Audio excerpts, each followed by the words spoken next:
I think everyone reaches a point in adulthood where they realize the guide rails are off. There's no more time to put it off. You have to make a decision about what you're going to do for the rest of your life. For me, that moment hit after I graduated college. I'm a mechanical engineering graduate who has a passion for making YouTube videos and who ultimately made the decision to get a job as a software consultant. I know, it's a very weird combination of education and interests. But now that I'm over 3 months into this new job, I wanted to make this video. I know this period of our lives can be scary because there's a lot of uncertainty and risk involved in these decisions that we have to make and how they impact our future. But maybe, just maybe, we can alleviate some of that anxiety and stress by having the right mindset going into our 20s. Idea 1. It's okay to take the conservative approach. I know that everyone always says that life is short and you shouldn't wait around to pursue your dreams, but what if you don't know what your dream job is?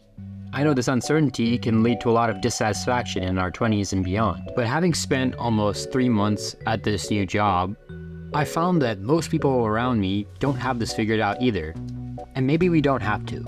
After all, how many times have we heard stories of people finding success in a different field than what they studied later in their lives in their 20s, 30s, 40s, and beyond? So in the spirit of taking this massive pressure off my shoulders, while still staying committed to finding said dream job, I've decided to follow the conservative approach, making small changes to my life as I learn more about myself. I have a traditional 9-to-5 that I enjoy, but when I get off work, I spend time on my hobbies and try new things. Obviously, this isn't a perfect system, as you can see by my 2-month hiatus from YouTube, but it does work for me. Aside from job security, one of the biggest benefits has been that I'm able to enjoy the creative process more. I get to think of making YouTube videos as a hobby, not a business, focusing on the creative nature of filmmaking rather than the financials and analytics.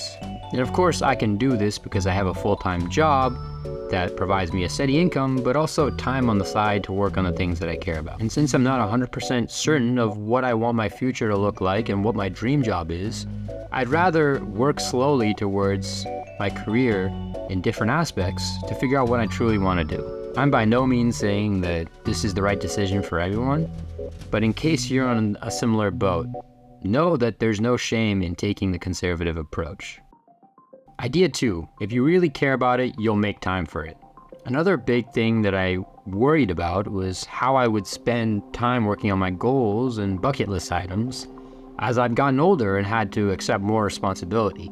But one thing that I've learned with my full-time job is that there's a limited amount of time when you get off work, which means that you have to be extremely selective with how you spend those remaining hours of the day. Now, this isn't to say that I don't engage in meaningless time wasting and doom scrolling, even though I've made countless videos on this. I feel like my habits haven't really changed. What has changed though is my passion.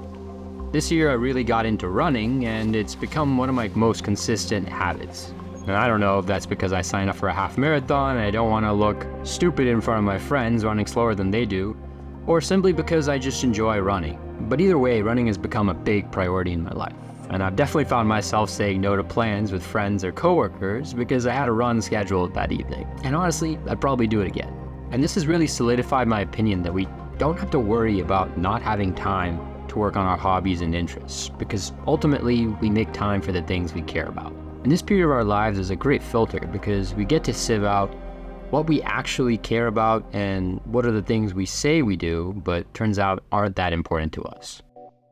I think it's inevitable that our lives are at least somewhat monotonous, and I don't necessarily see that as a bad thing. I think even with a so-called dream job, you will have to deal with some level of monotony because routine and consistency are how you get things done and improve.